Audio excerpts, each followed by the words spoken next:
नमस्कार। गायत्री ज्योतिष केंद्र में आप सभी लोगों का स्वागत है। आप लोगों के लिए हमेशा ही ज्योतिष शास्त्र की महत्वपूर्ण जानकारियां हम समय समय पर प्रसारित करते रहते हैं। ज्योतिष की हर विधा से संबंधित जानकारियां हम आप लोगों के लिए लेकर आते हैं।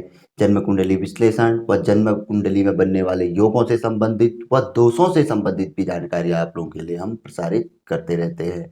आज हम आप लोगों के लिए जन्म कुंडली के प्रमुख दोष, पितृदोष से संबंधित अत्यंत महत्वपूर्ण जानकारी हम लेकर आए हुए हैं कि यह किन ग्रहों से बनता है और किन ग्रहों की स्थिति से यह योग जन्म पत्रिका में बनता है।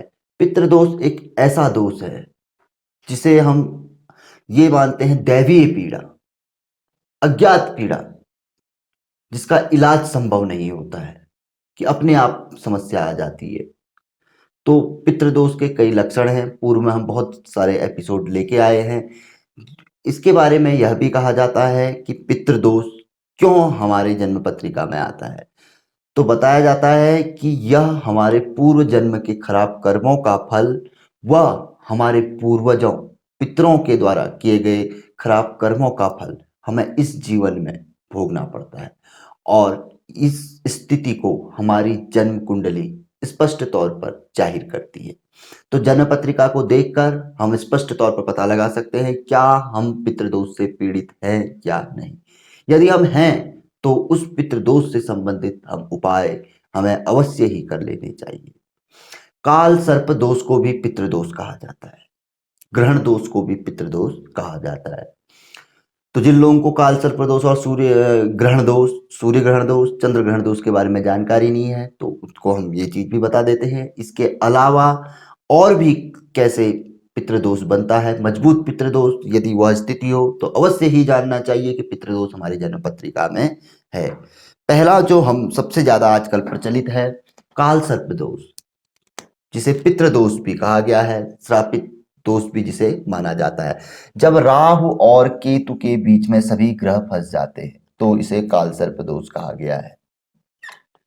जैसे यह राहु है, केतु, इस बीच में सारे ग्रह आ गए, इनके साथ बैठ गए, लेकिन यहां को नहीं निकल पाए, या इस साइड रहे, इस साइड नहीं आ पाए, यानी कि इन दोनों के बीच में ग्रह फंस जाए तो काल सर्प दोष, यह पितृदोष माना जाता है।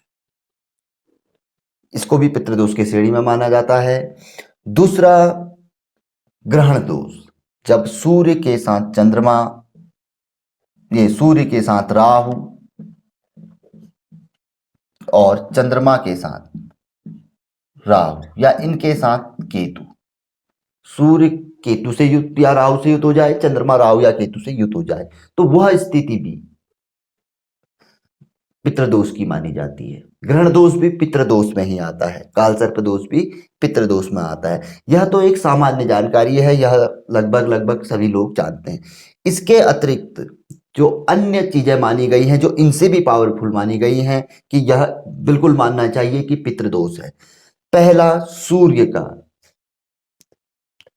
छठे स्थान पर, आठवें स्थान पर और द्वादश स्थान पर नीचस्थ हो जाना, यानी कि तुला राशि का, तुला राशि के सूर्य हो जाए यहां पे इन स्थानों पर, तो यह पूर्ण पितृदोष के तौर पर माना जाना चाहिए, माना जाता है। वैदिक ज्योतिषी इसे बताते हैं कि भाई यहाँ पर को अगर सूर्य है तो यह पितृदोष है, कुछ न कुछ पितरों का वो है, तो आप पितृ पूजा या दोष का उपाय आदि कर लीजिए। अब यही परिस्थिति यहाँ पर को यदि चंद्रमा भी, इन्हीं त्रिक स्थानों पर चंद्रमा भी यदि नीचस्थ हो जाए वृश्चिक राशि में, 8 का अंक हो इन 3 स्थानों पर और चंद्रमा बैठे हुए हों, जैसे 7 का अंक हो और सूर्य हो और 8 का अंक हो और चंद्रमा हो, तो यहाँ पर नीचस्थ चंद्रमा हो गए वृश्चिक राशि में, तो यह स्थिति भी पूर्ण पितृदोष की मानी जाती है। सूर्य से पिता का संबंध, पुरुष का पितृदोष, और चंद्रमा से स्त्री का पितृदोष। अब इसके अलावा एक स्थिति और मानी जाती है, मंगल ग्रह को भी, मंगल ग्रह की नीचस्थ अवस्था, मंगल ग्रह वो भी इन्हीं त्रिक स्थानों में क्योंकि शुभ है, 6, 8, 12 इन स्थानों पर यदि मंगल ग्रह कर्क के हो जाए, कर्क में मंगल नीच के होते हैं 4 के अंक में, तो यह भी पितृदोष के भीतर आता है। सूर्य चंद्रमा को तो माता और पिता का कारक माना गया है, मंगल को भूमि का कारक, संबंध भ्रातृ सहोदर पूरे कुटुंब का कारक माना गया है। इसके अलावा देवी का भी कारक माना जाता है, जो हमारी कुल देवी आदि रहती है। इन चीजों के भी कई संबंध मंगल के साथ आते हैं।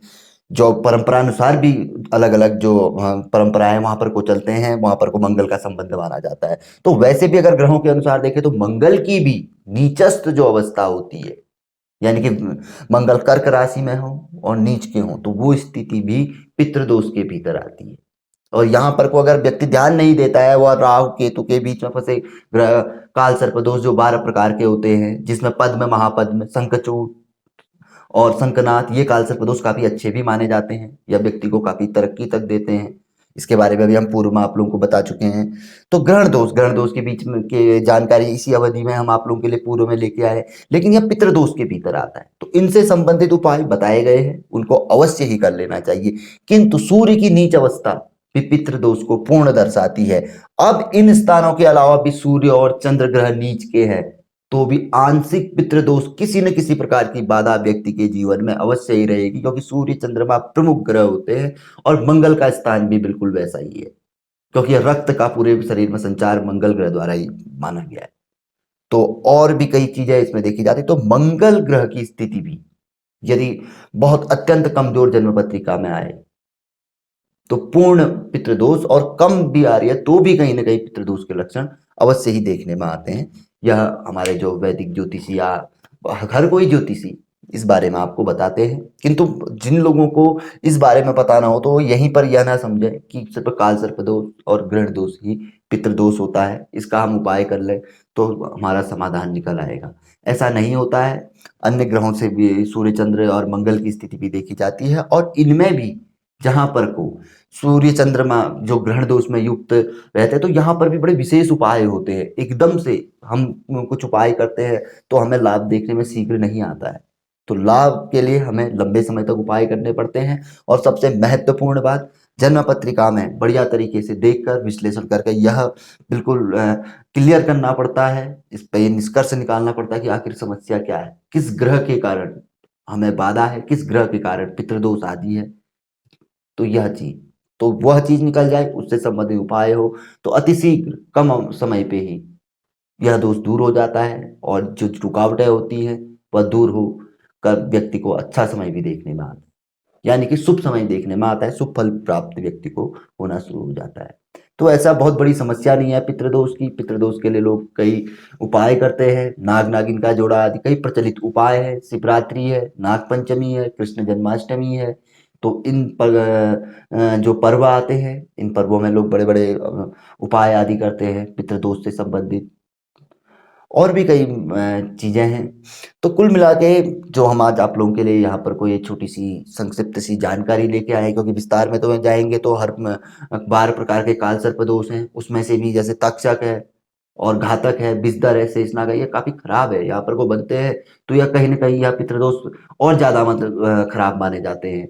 तो ये तो बहुत विस्तृत जानकारी है, यह तो जानकारी तो हम वहीं पर उपलब्ध कराते हैं जब कोई व्यक्ति का इस तरीके का दोष बन रहा है, तो उसको उपाय संबंधी जो विश्लेषण आदि में हमारे देखने में आते हैं, क्योंकि ये तो बहुत लंबी जानकारी हो जाती है।